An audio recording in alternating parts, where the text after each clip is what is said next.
चैरिता भागवत। वनज की 84 कोस की धरती धन्य है, क्योंकि बलराम जी के चरण पड़ने के कारण यहाँ सदैव वसंत ऋतु का निवास रहता है। हे परीक्षित, इस प्रकार वृंदावन तथा बलराम जी की प्रशंसा करने के उपरांत जब कृष्णचंद्र जी एक ऊंचे टीले पर चढ़कर बैठे और काली, धुमरी, धोरी आदि नाम लेकर गौओं को पुकारने लगे, तब सब गोए दौड़कर उनके पास आ पहुंचे। उस समय ऐसा प्रतीत होता था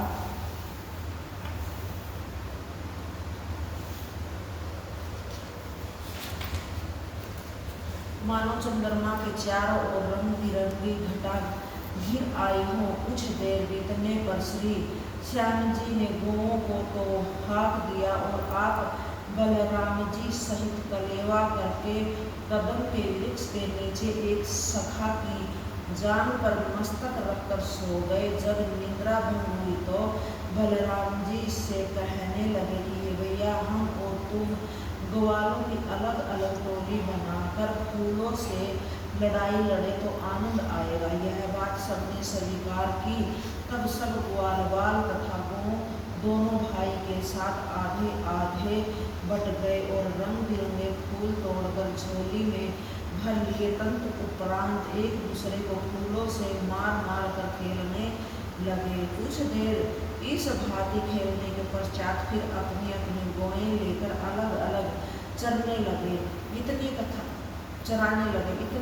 सुनाकर श्री सुखदेव जी बोले कि हे परीक्षित, योगिनियों तथा देवताओं को जिन प्रभु का ध्यान में भी सहज दर्शन नहीं मिलता, वे ग्वाल वालों के साथ वन में गौ चराते हुए इस प्रकार नाचा करते थे।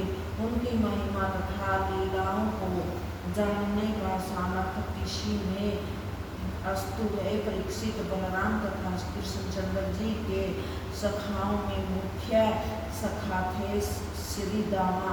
एक दिन श्रीदामा व अन्य सखाओं ने उन दोनों से कहा कि हे श्याम सुंदर और बलदाऊ भैया, यहाँ कुछ दूरी पर ताड़ का एक ऐसा वन है जिसमें अमृत के समान मीठे फल लगे हुए हैं। वहाँ धेनुक नामक एक राक्षस गधे के रूप में रहकर उन फूलों की रखवाली करता रहता है। अतः आज हम लोग तुम्हारे बलबूते पर उन फलों को खाना चाहते हैं। यह बात सुनकर बलराम ने उत्तर दिया, तुम लोग अभी मेरे साथ चलकर उन फूलों को खाओ। यह सुनकर सब ग्वाले निर्भय होकर दाऊ जी को साथ लेकर उस स्थान पर जा पहुँचे।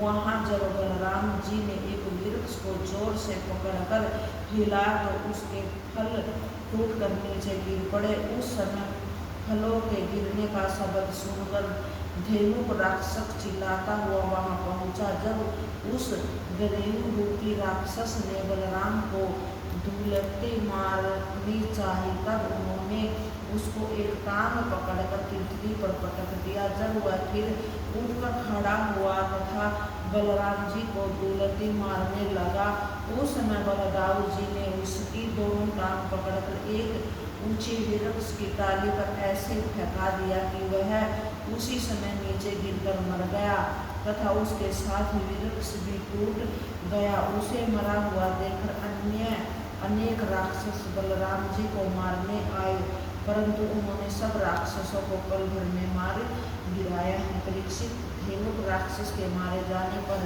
सब ग्वाल बालाओं ने इच्छा पूर्वक उन फूलों को खाया तथा घर लाने के लिए अपनी झोलियों में भी भर लिया। फिर वे निर्भय होकर गौ चराने लगे। संध्या होने पर जब श्री कृष्ण तथा बलराम जी हंसते खेलते हुए अपने घर लौटे तो सब ग्वाल वालों ने वृंदावन वासियों को ताड़ के फल बांटते हुए वन में बलराम जी द्वारा धेनुक आदि राक्षसों के वध का समाचार कह सुनाया।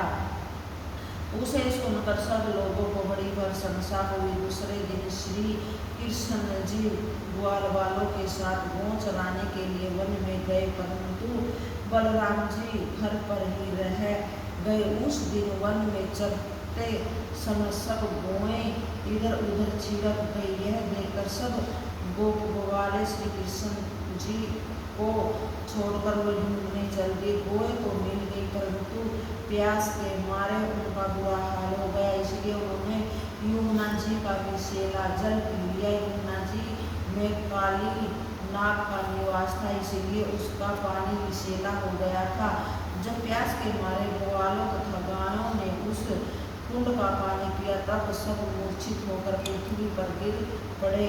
उधर सरिभा के बिहारी ने जब यह देखा कि बहुत देर हो जाने पर भी वे